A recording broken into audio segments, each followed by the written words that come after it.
ধরুন ছোটবেলায় আমরা 8 থেকে 5 বিয়োগ করতাম। 8 মাইনাস 5 সমান কি লিখতাম?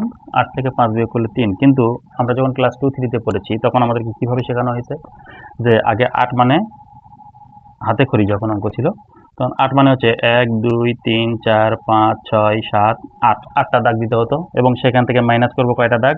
5টা দাগ। 1 2 3 4 5 করলে ফলাফল কি আসবে?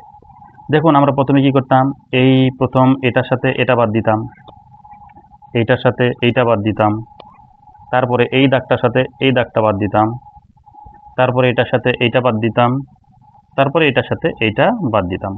আবার অনেকে ভাবে যে এই 5টা এখান থেকে ডান দিক থেকে গুনে গুনে 5টা বাদ দিতাম। তো যেভাবেই দিই না কেন এই 5টা কিন্তু বাদ গেছে কাদেরকে নিয়ে? এই 5টাকে নিয়ে বাদ গেছে। তাহলে অবশিষ্ট কারা থাকবে? এই 3টা। সেই 3টা কিন্তু কোথায় আছে? দেখুন বাম পাশের যে অংশটুকু ছিল সেটাতে আছে। তাহলে বাম পাশের